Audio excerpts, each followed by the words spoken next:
After the Pyeongtaek struggle, I moved down to Jeju Island, where South Korean government announced a plan to build a Navy base. Traditionally, in South Korea, there are many U.S. Army and Air Force. And now, all of a sudden, in 2007, Korean government said, okay, we need a new gigantic Navy base on this beautiful island of Jeju. Nobody understood. We don't need a Navy base. We already have many naval bases in Busan, in Jinhae, in Mokpo, in Pyeongtaek, in Donghae. We have like 5 gigantic naval bases already. Why do we need another one? The Korean government said, oh, the threat from North Korea is increasing, so we need another Navy base. On Jeju Island, do you know where Jeju Island is? If you see a map, then you will understand what I'm saying. Jeju Island is the most distant island from North Korea. So there is no point to make a military base to deter North Korean attack or threat. So we thought that it was going to be used by the US Navy, and it's right. Do you know what is happening on Jeju Naval Base right now? There was a massive US and South Korean navies joint military drills on the east coast and the west coast of Korea, which ended about a week ago. Some 40 warships participated in the joint navy drills, and when it was over, all those warships, those battleships, where did they go? Those naval bases in South Korea, including Jeju Navy Base. So we have one Aegis destroyer. USS Mustin is the name. It's in port of Jeju Naval Base. The people of Jeju Naval Base, the people of Jeju Island, have fighting against the construction of the Jeju Navy Base for 10 years now. The construction was finished last year, but the people of Jeju did not stop fighting against it because it increases the tension in the region, and as US warships. Have you heard of USS Zumwalt? That's most advanced combat vessel, next generation, armed with all the weapons, and it's a scary battleship because on the enemy radar it looks like a very small fishing vessel, but as a matter of fact it's huge. I saw it myself 2 weeks ago. I participated in Maine Peace Walk, and this shipyard called Bath Iron Works, run by General Dynamics. They make all different kind of Aegis destroyers, and some of the US-made Aegis destroyers come to South Korea, including Jeju Navy Base, and so that is why the people of Jeju are still fighting against this naval base, and it will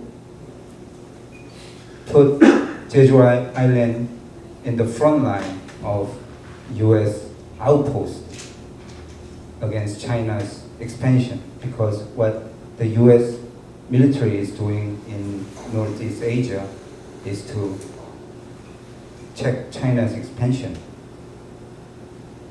maintaining its dominance, stopping China's oil imports, and so it is increasing threats in the region, and the people on the island of Jeju are feeling every day because they have never seen US soldiers on the island anymore, but now they can see them walking around in the community. And every day, people on this small village where the new naval base was completed, we do peace action at the main gate of the Navy base. And every day we sing and dance because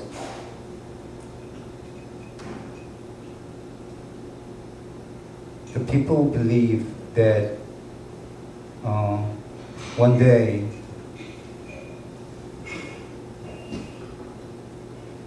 the power of peace can close down this Navy base and we can recover this sacred rock which was destroyed by the construction of Jeju Naval Base. Jeju people believe the rock is still alive, even though the surface of the rock was destroyed, blasted by dynamite, by Samsung, by Korean government. It is still alive, and so that is what the people of Gangjang village on Jeju Island continue what we have been doing for the past 10 years to preserve this pristine ecosystem of the island. Dolphins used to live there. And now after the Jeju Naval Base construction is completed, they're all gone. So that's why I made this group, Hopping Dolphins, to preserve marine life there. And so at the same time, we are fighting against the militarization of the island. We are trying to conserve the endangered species on the sea. And like I said, every day we sing and dance in front of the Jeju Naval Base. And let me share some of the songs that we sing at the base. I'm going to sing one more song, and this song is also in Korean language, but the title is Like a Rock. It's a song that many activists like to sing along. I'm sure Luke is going to sing with me. And the way we sing this one is singing and dancing together. So if you feel like dancing, you can stand up and dance together. Just like the Columbia Rock, let's not be shaken by the wind, but let's deeply put our roots in the ground and continue our peaceful resistance.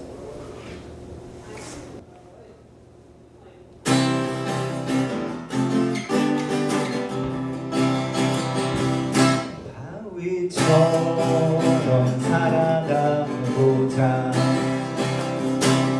묻힌 비바람이 몰아친대도 어떤 유혹의 손길에도 흔들림 없는 바위처럼 살자꾸나.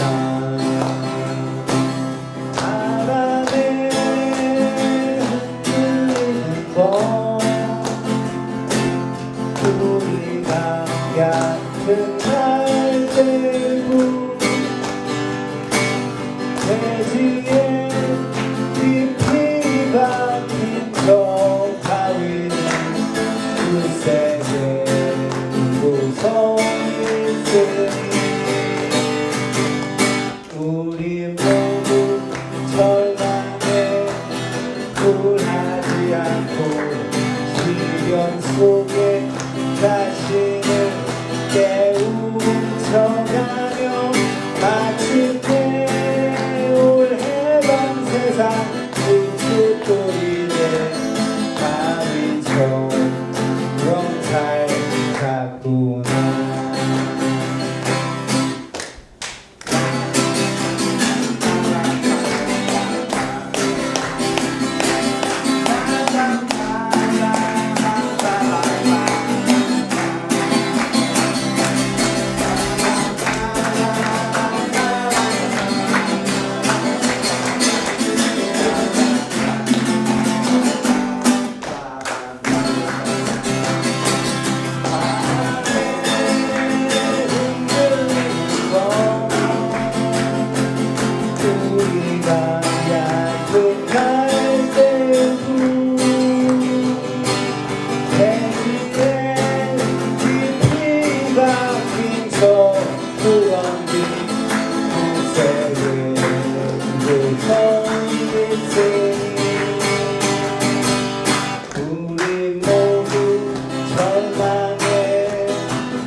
꼬리에 아이처럼 살자꾸나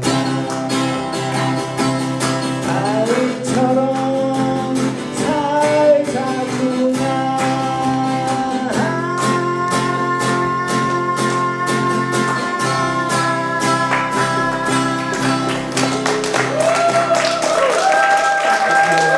Just two basic questions about the history.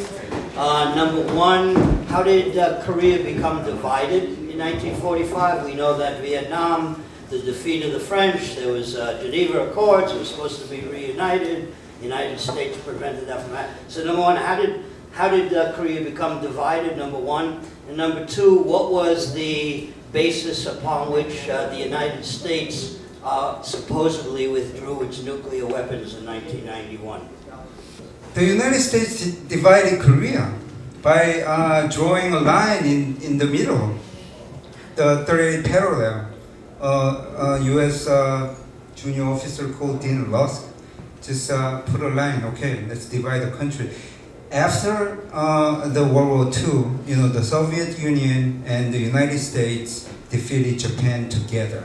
They were the two countries that won, and Korea was, under the Japanese colonial rule, and the war is over. Now, what is going to do? Korean people wanted to have their independent country, but then the United States didn't want it.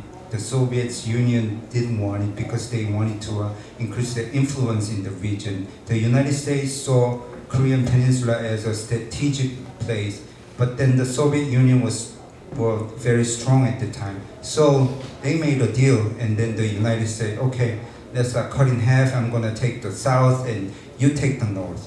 That's why Korea was divided, and still it is.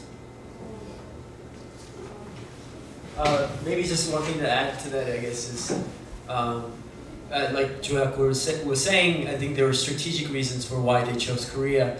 But to add to that, what's perplexing is the fact that when Germany was defeated in World War II, Germany was divided. Japan was also a part of the Axis powers, and for some reason they didn't choose Japan, they chose Korea to divide. So that's something to put out there as well. If I could just ask Kim Il-sung, North Korea, they claim that what would the Korean people have chosen without outside interference after World War II?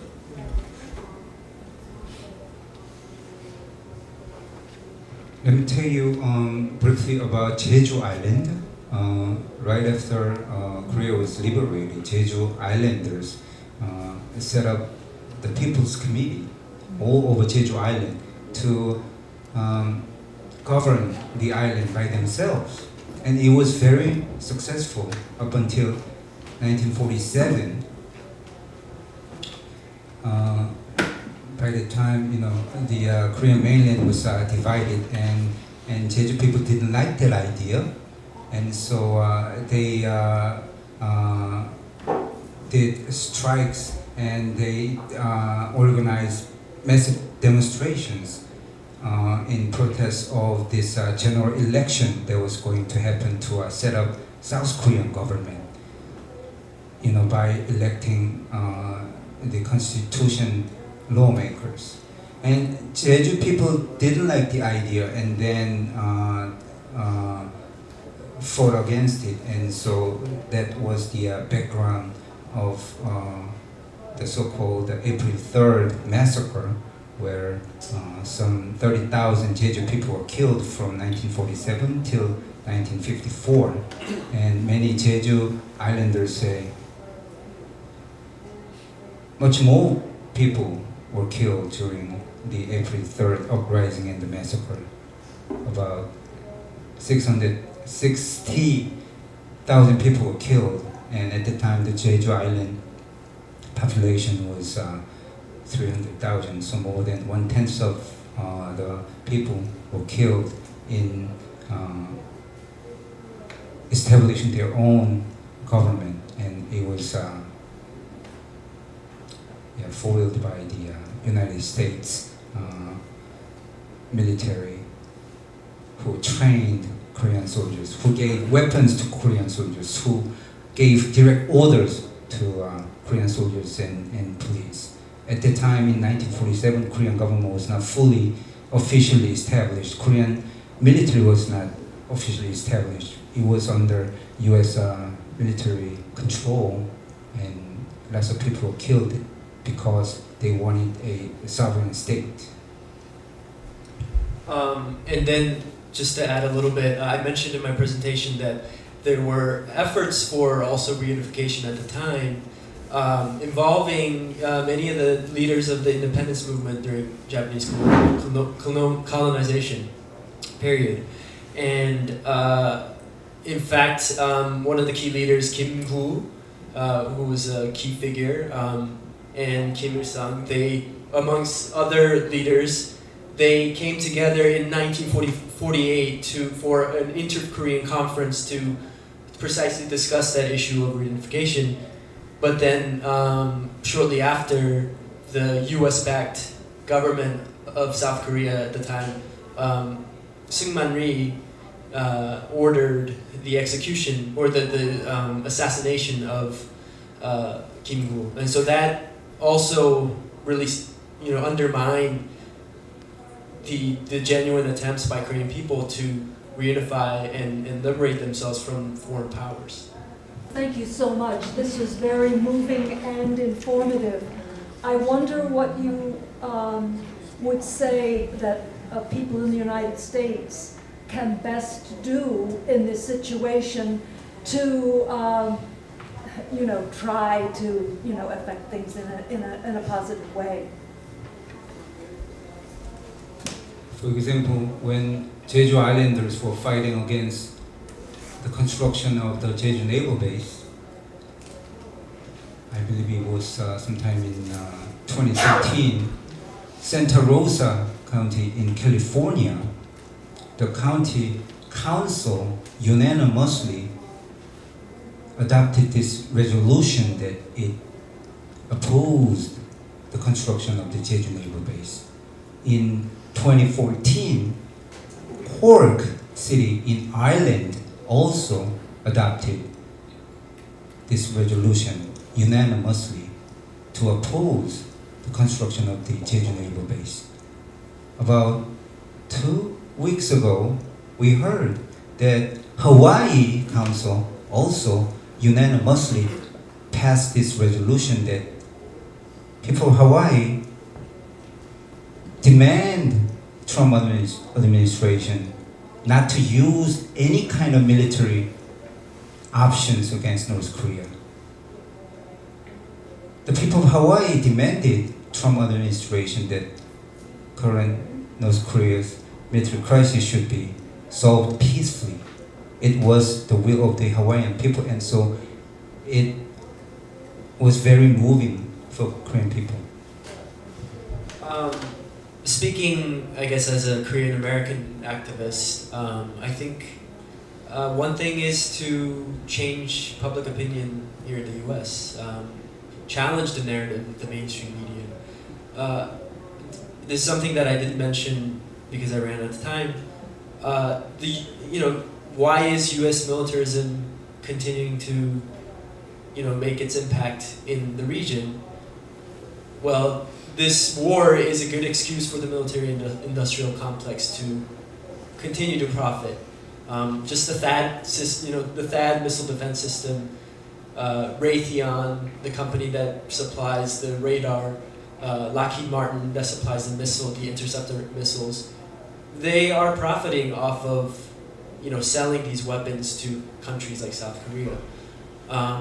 So I think, just keep talking about what kind of an impact U.S. militarism is having on the people of Korean people, or the struggles of the Korean people, and highlighting the voices of those who are in this struggle, understanding their story, and making sure that we uplift those voices as much as we can. I think that's one thing that we can do, and actually develop the relationships, perhaps. Develop relationships with activists like Joyakgol and those who are on the ground over in South Korea. and do solidarity work together. You know, according to a U.S. Congressional report, South Korea was the biggest arms importer in the world in 2014. South Korea spent $7.8 billion in the year for importing arms, and $7 billion was from the US. $7 billion every year. Well, not every year, but South Korea is one of the biggest arms importers from the US. Maybe top 3, next to Saudi Arabia and countries like that. And so the military tension is not going away because US arms manufacturers making tons of profit by maintaining these tensions. Lockheed Martin, Raytheon, Boeing, General Dynamics, and they all, say to the United States military that, you are doing a great job. Boycott Samsung right now. That's what you should do. One thing, that was very surprising. As I visited the US 2 weeks ago. Many people are having Samsung phones. Yes. Peace activists in South Korea, they don't use Samsung anymore. Because we all know that Samsung is one of the biggest arms manufacturers in South Korea. All the largest companies in South Korea. Samsung, Hyundai, Kia.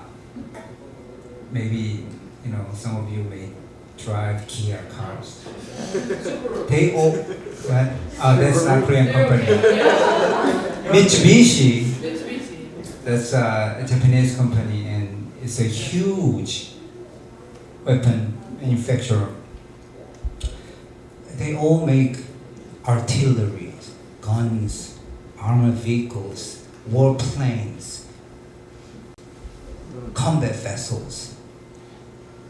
They all, support the arms race, and in doing so, they make huge profit. We all know that. It seems a little lame after seeing those pictures of the demonstrations in South Korea, but one thing that we all can do is call our congresspeople. It seems a little modest, but at least it's something we can do. And there are two things at present we need to call about. One is to demand a freeze for a freeze. We have these flyers at the front desk, take them with you when you go. But we know that North Korea has offered to suspend its nuclear missile testing if the US and South Korea halt their provocative nuclear drills. This is something we should all get behind to let our elected representatives know that we want the US to take that pathway as opposed to the pathway that is now going down. So that's one thing. And the second thing is that there is what's the Lee bill in Congress, which would essentially take Trump's finger off the nuclear button, where it now is unfortunately there. And one thing I learned just this afternoon is that Senator Gillibrand has signed on as a co-sponsor to this bill. She did this just last week, October 17th. I didn't know that until this afternoon, so we should all call to thank Gillibrand for signing on to co-sponsor this bill, and also call Schumer to let him know that he has to sign on as well.